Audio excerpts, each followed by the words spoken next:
Sometimes we need a little nudge or a shove to get us to sew something, especially something complicated. And that's exactly what you all gave to me in the last week. I'm going to tell you about the pants that I sewed, the pattern that you all picked out.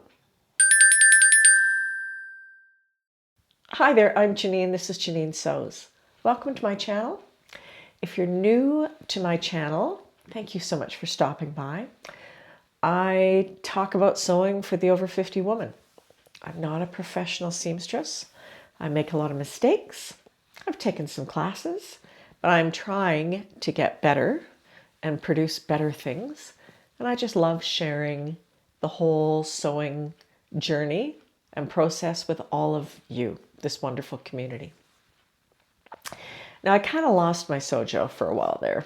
I was sewing a lot of knit tops, and I needed to shove to kind of take on something different than what I'd been sewing.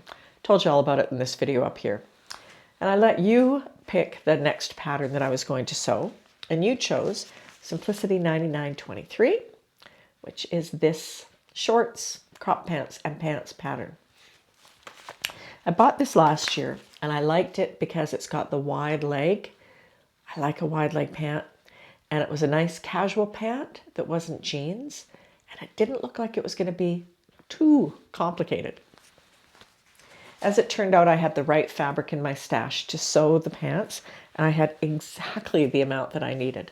So I set about trying to fit the pants. I have sewn pants in the past. And some of them have turned out pretty well. But there are none that I go back to all the time, and I pull them out of the closet and I wear them. So I know I need to work on fitting and also picking the right fabric. And I do think that this fabric that I used is a nicer fabric that I'll be more likely to wear because I've made some pants with very stiff denim and it's not comfortable. And this fabric is a nice, soft, sort of chambray. But before I got to that fabric, I had to fit them. I've had some success using the top down, center out method in the past, and I told you about that in this video. Now, I'm not an expert at that by any stretch of the imagination, so I'm linking some videos down below to a YouTuber who's done a very good job of breaking down top down, center out so that it's easy for everyone to understand and work with. But the basic of it is, you fit using the waistband and you do a one-legged toile, so a front and the back, using muslin. You mark things up and you get the waistband where you want it on your body, and then you slide the one-legged pants up and down against the waistband so that you get rid of any whiskers and drag lines and creases. So you start at the top and you work from the center out, adding or subtracting fabric as need be. So that's what I used. I cut out my muslin and I made the waistband. I interfaced the waistband and I chose the size based on my hips. And with top down, center out, you add excess fabric to the seam allowance on the outside seam and on the waist seam at the top. So I played around with it. I don't really need a lot of adjustments when I do this. You can see here on the pattern pieces that I added to the top and I added to the side. Mostly at the waist. I really need it at the waist. So I got them to a really good point, and then I was looking at the back and I thought, why is there so much fabric at the back?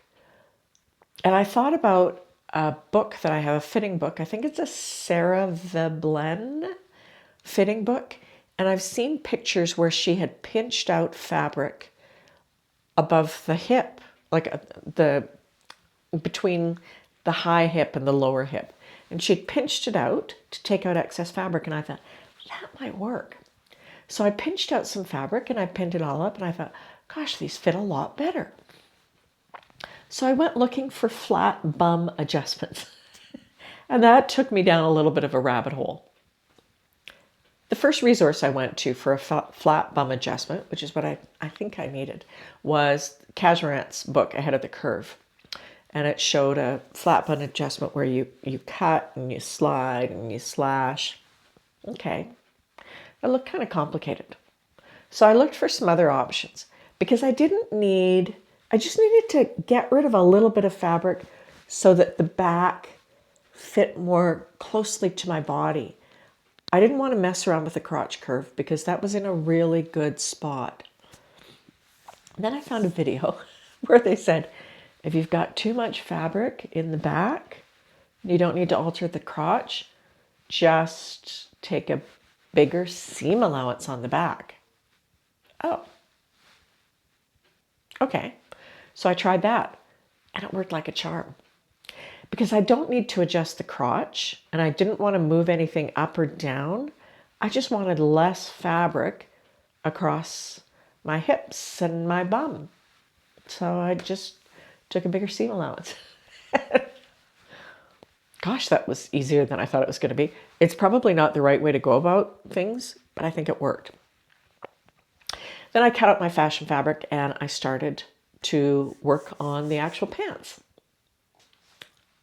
I read through the entire instructions first. I don't do that very often. I thought I would try that. But what I noticed, this is a big 4 pattern, and people often say that big 4 patterns have really poor instructions. I think they might have started to listen to that because on the pattern instructions, there's this giant QR code. And when you scan that, you go to a site where there are, gosh, I don't know how many, at least 15 short videos that show you how to do different techniques. So I looked at some of the videos and they were really well done and they were just focused on that particular technique. Things like how to edge stitch, how to stay stitch, top stitch, understitch. The things that we all kind of take for granted, but if you're new to sewing, you don't know how to do them. So I thought this was kind of a great addition to the pattern instructions and good for simplicity for adding that in. So I worked through the pants and pretty straightforward, actually. It wasn't a very difficult pattern. One thing that I did that I didn't mention when I cut everything out, I did add a center seam to the waistband so that would give me more opportunities for fitting. If I have to take in the waistband, I can a lot more easily. So that's something I think I'll always do, especially on more casual pants, is add a center seam to the waistband to help with fitting. So the pants are done, and I only have one mistake to show you, but it's kind of it's a nobody's going to see it mistake, but it's one where I'm going to kick myself every time I put them on. The pants have a fly front zipper. And I bought a nice lightweight denim zipper for these because I wanted a more substantial zipper. And I generally work with nylon coil zippers. And I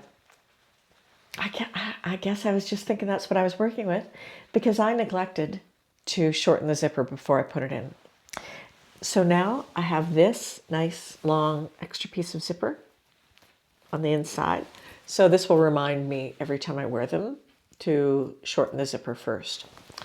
Now, I will probably just tack it to the seam allowance, but I can't.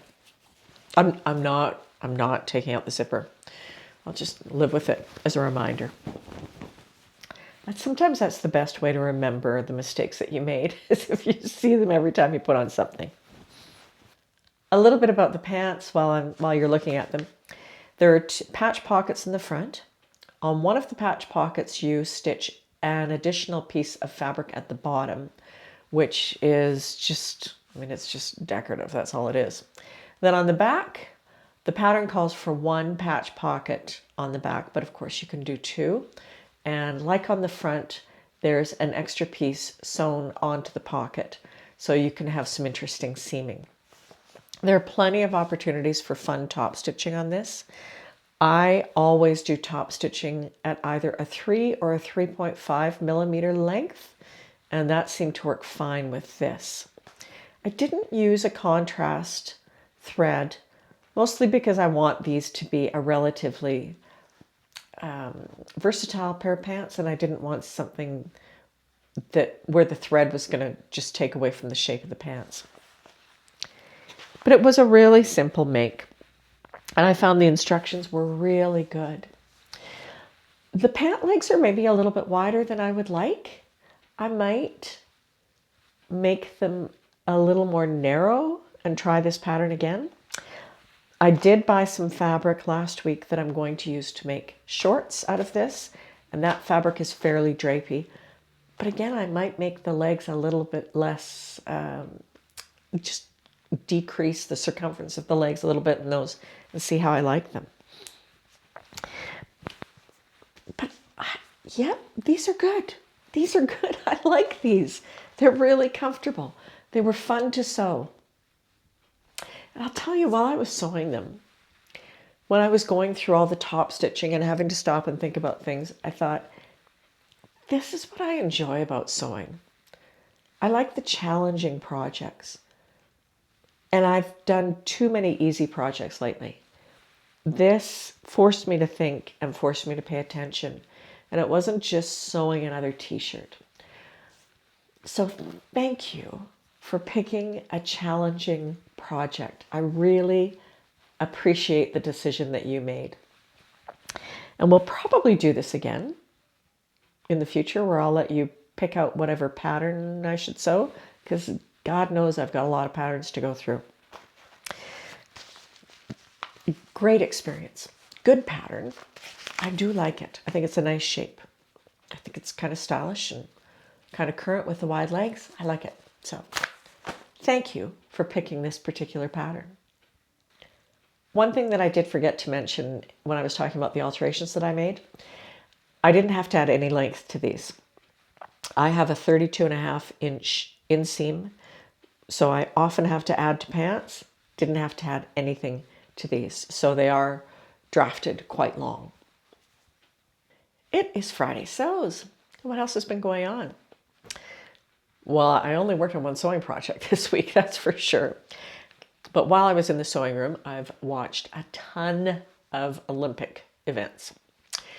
Been very much enjoying that. Watching all those wonderful athletes and the things that they're doing and how joyful they are. It's been great. Much better than watching the news. I'll take the Olympics any day over that. I haven't even thought of any other projects. However, I've got a day of sewing tomorrow with the sewing group, which means tonight I've got to figure out something and cut out something to take with me tomorrow. We had a blast of winter come back this week, so everything was cold and everybody stayed home for about 2 days. Now it's snowy and cold and very pretty. I don't know what I'm going to work on next week. I guess I'll figure it out. I'll see what I get accomplished tomorrow on this sewing day. I hope you have a wonderful weekend and a great week next week. Thank you again for selecting a great pattern, and I will see you next Friday. Take care.